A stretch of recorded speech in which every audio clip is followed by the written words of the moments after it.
2 years, Kenya and Qatar sign agreements of cooperation, tourism, education and culture that create new opportunities for investors in the two countries. Qatar Ambassador to Kenya, Jabor bin Ali Al-Dosari, said his country is keen on ensuring that the agreements are fully operational for the mutual benefit of the two nations. Between Kenya and Qatar, already we have an agreement.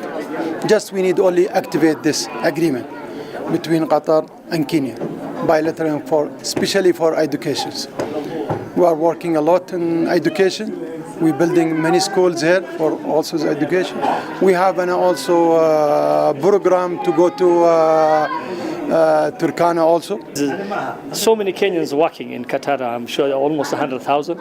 And we are working with the Qatari government and through the Qatar Embassy on enlarging that and getting more Kenyans to move to Qatar and work in Qatar, because that will be helpful to Kenyans.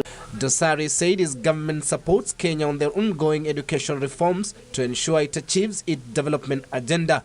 The ambassador further said his government will redouble effort to sponsor Kenyan students from all the 47 countries to study in the Arab world. Our brother, and why not? We are also focusing to double this one. Even now we are working with the UNICEF.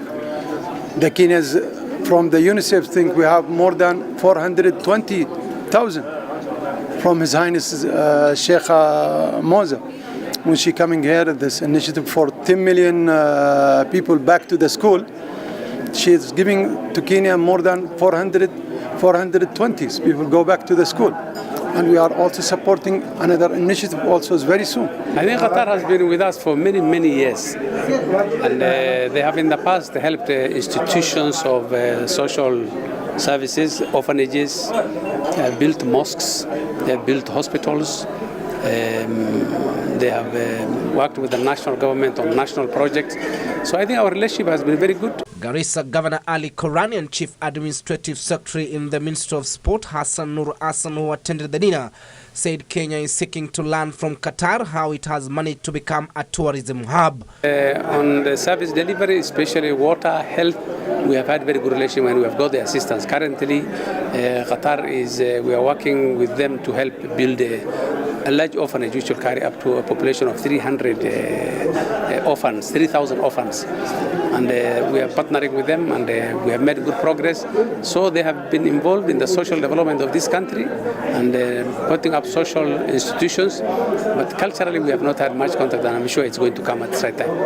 And nearly all the countries of the world have a lot to learn from this country. And therefore, we really have very little to learn from other countries.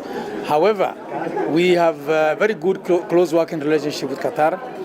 We've had a very long history of engagement, and sports is one of our key areas. Leaders who attended the dinner challenged the ambassador to ensure his country protects Kenyans' domestic workers seeking opportunities there. An issue which has now been handled with the Ministry of Labour.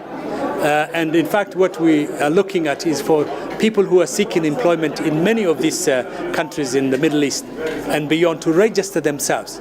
And also there are agreements between Kenya and those countries for them to come under those agreements so that they can receive the protection and the assistance that they require from the Kenyan embassy. We will kindly ask the Qatar government to even increase the number of workers from Kenya so that we can have a lot of workforce. And you know, the money of remittance from abroad, from the Kenyan diaspora, is actually going to now almost $2.8 billion in a year.